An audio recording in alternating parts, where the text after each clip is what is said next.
ko fulɓe paggiti caggal natgol mumen e nder l'islam a fuɗɗinama memde hen seeɗa eyi gammo o ko hen jeeya e gueɗel gonguel ko yimɓe paggiti saabu islam e ɗemgal gonga enen sen kaltongo pular kono ko ɓuuri hewde seeɗen juula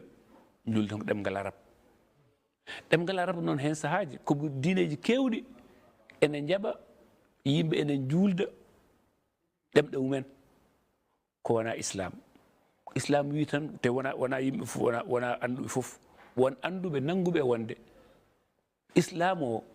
so tawi neɗɗo wawa janngude qur'an o e hoore mum e arab ene wawi janngu ɗum e ɗemgal mum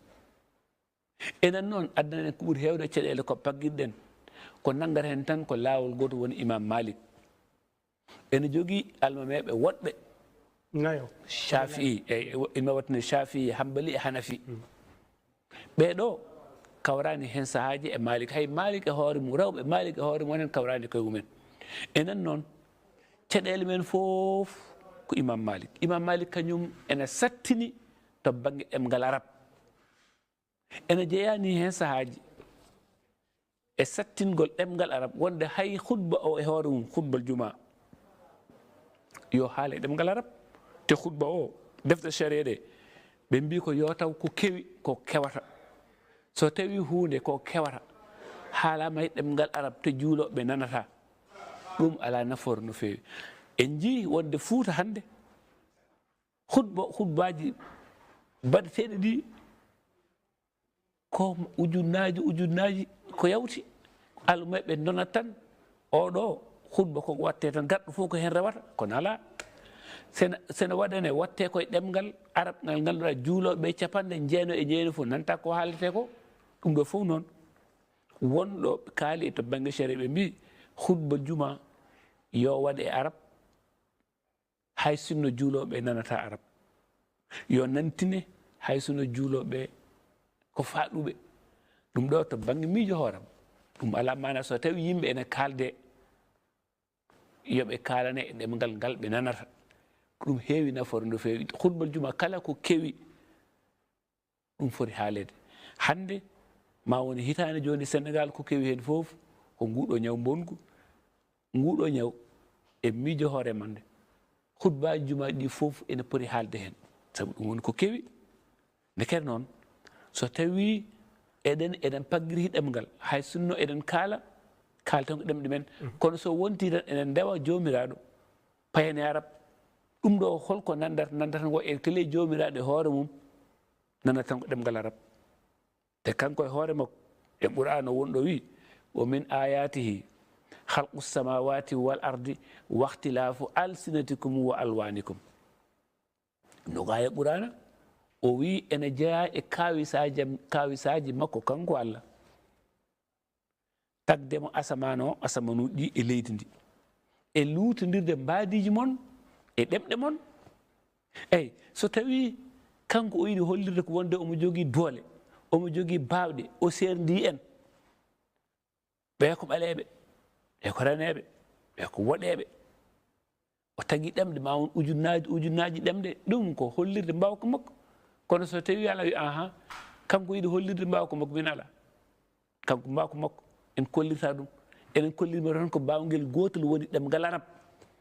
ɗum ɗo e miijo hoorem ko yawade jomiraɗo ɗum ɗon ko teddinde qouran ina gasa teddinde qouran o tawde ko qouran en arabiyan ina gasa kadi ko teddinde nelaɗo mo ganduɗa oɗo ko Allah suuɓi ɗum koye ngol ɗo leñol teddinirden ko eɗen mbawi eyyi kono saɗa teddina neɗɗo yo taw aɗa faama ko haalte ko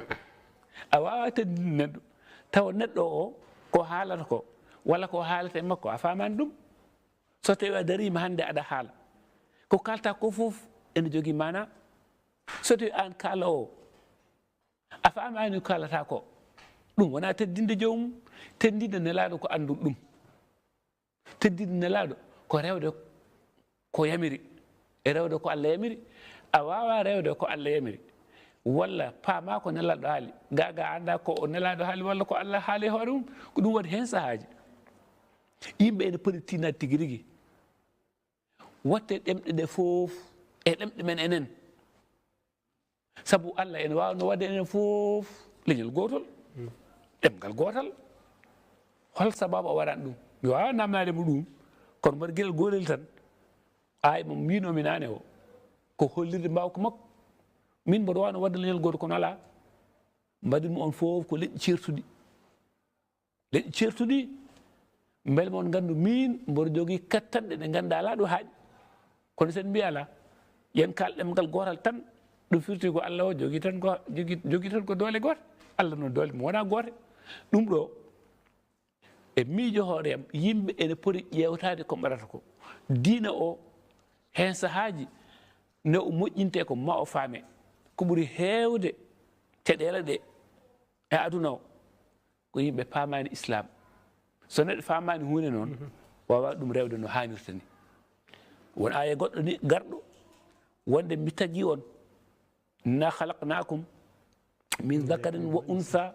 wa jaalnakum shu'uban wa qabaila hol sababu li ta'arafu mi tagui on mi waɗi mo leƴƴi e kinɗe certuɗe holko mbaɗimi ɗum li ta'arafu kono noon inna akramakum indallahi atqakum kala mon ɓurɗo kala tedduɗo kala mon ɓurɗo teddude ko ɓurɗo hulle Allah kono hen saaji enen ɓurɗo teddude fof ko ɓi ceerno walla ko ɓi lamɗo hen saaji teddugal ɓuuri hewde Fuuta koko ronnete kono teddugal ronnetake teddugal hen saahaji koko faggete neɗɗo e hoore mum ma anda e teddine kono so tawi min baba ngo ceerno wonno walla baba hen saaji ko alma wonno mi wona almami haysono mi anda haydara walla mi wona ceerno haysono mi anda haydara ɗum ko wasde famde diine o to banggue goɗɗo